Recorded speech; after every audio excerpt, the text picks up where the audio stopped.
हल्के हल्के ठंड के मौसम में रात के पहर में कलावती का पूरा परिवार ठंडी ठंडी हवाओं में पतली चादर ओढ़कर छत पर सो रहा है। हे भगवान, ये मेरे ससुराल वाले पागल हो गए हैं क्या? गर्मी में तो समझ आता है, लेकिन अब तो नवंबर भी चला गया, दिसंबर लग चुका है। ये लोग कब तक ऐसे ही ठंड में छत पर सोते रहेंगे? कुछ देर बाद सुबह होती है। गीता उठकर बैठती है। हे भगवान, धूप की पहली किरण भी निकल गई। अब मुझे उठकर कच्ची पक्की नींद में पूरा घर अकेले संभालना होगा। तभी एक एक करके ससुराल के सभी सदस्य उठकर बैठते हैं। ठंडी ठंडी हवाओं में सुबह उठने का अलग ही मजा है। जाओ बहू, एक काम करो, सुबह की चाय छत पर ही बना कर ले आओ। पापा जी चलिए ना नीचे, मैं बना कर देती हूँ चाय। मुझे वैसे भी काफी ठंड लग रही है ऊपर। नहीं बहू, चाय तो हम आज ऊपर ही पियेंगे। हाँ सही कह रहे हैं पापा मम्मी। बड़ी भाभी, आप हम सबकी चाय और मेरे लिए कॉफी गर्मा गर्म बना कर ले आओ। एक तो मेरी नंद का मुंह जब जब खोलता है तब तब मेरा दिमाग ही खराब हो जाता है। पलक, तुम भी साथ चलो ना, मैं अकेले चाय कॉफी कैसे लाऊंगी? नहीं भाभी, मुझे सुबह सुबह का व्यू एंजॉय करना है, ये सब आप ही करो। हाँ बहू, तुम ही कर लो, क्यों इसे परेशान करोगी? सारी रात ठंड में ठीक से मैं नहीं सो पाई और मेरी सासू माँ को लगता है कि परेशान मैं उनकी बेटी होगी जो खर्राटे मारकर सो रही थी सारी रात। ठीक है माँ जी, मैं अभी लेकर आती हूँ।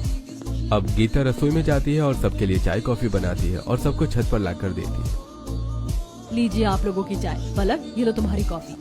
मम्मी आज स्कूल जाने का मन नहीं कर रहा है। मम्मी आज मेरा भी मन नहीं है स्कूल जाने का। रात में ठंड से ठीक तरह से नींद नहीं आई तो सर में थोड़ा दर्द हो रहा है। माँ जी, बच्चे छोटे हैं, वो ठंड में नहीं सो पा रहे हैं छत पर। कल से इनको लेकर मैं अपने साथ कमरे में सो जाऊँ नीचे।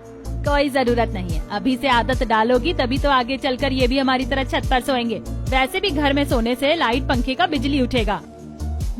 ठीक है माँ जी। इसी तरह कुछ देर बाद बाबू, हम लोगों ने चाय पी ली है, एक काम करो, तुम सारे बिस्तर को उठाकर नीचे ले आओ और फिर हम लोगों का नाश्ता भी तैयार कर दो। अब एक एक करके सारा परिवार नीचे उतर आता है, जहाँ गीता अकेले सभी बिस्तरों को सिर पर रखकर सीढ़ियों से नीचे ला रही होती है। ठंड में छत पर टांग पसार कर चैन की नींद मेरे ससुराल वाले लेते हैं और बिस्तर अकेले मैं उठा कर लाती हूँ। ये तो बड़ी नाइंसाफी है।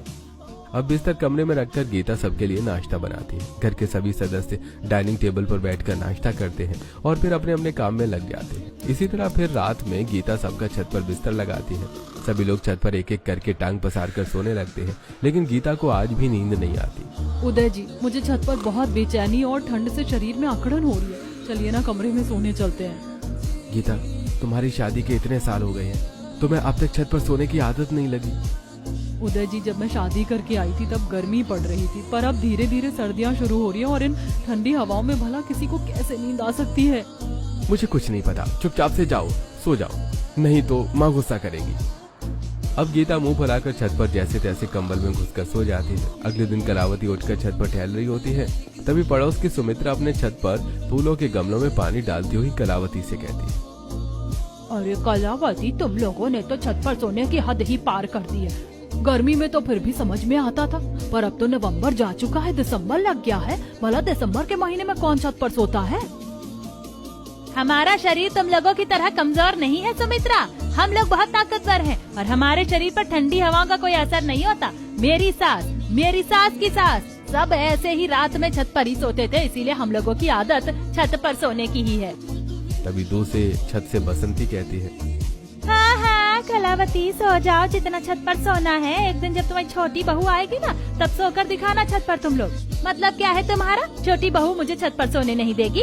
अरे बड़ी बहू को देखो, वो कैसे हमारे साथ छत पर सो रही है, और जब बड़ी बहू सो गई तो छोटी बहू क्यों नहीं?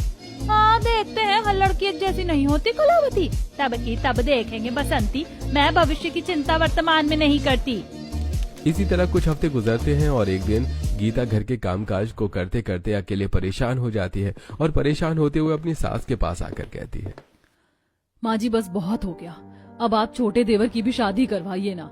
मैं अकेले इतने लंबे चौड़े परिवार को संभालते संभालते परेशान हो जाती हूँ। फिर मेरे खुद के भी 2 छोटे बच्चे हैं, उनका भी मैं ध्यान नहीं रख पाती हूँ। हाँ तुम कह तो ठीक रही हो बहू, घर में बहुत काम होते हैं और सब तुम्हें अकेले ही करना पड़ता है। चलो मैं कल ही पंडित जी को बुलाकर एक लड़की का रिश्ता मांगती हूँ अपने छोटे बेटे के लिए। अगले दिन कलावती अपने घर में पंडित बुलाती है। पंडित कलावती को एक सुंदर लड़की का रिश्ता दिखाते हुए, अरे देखिए जी,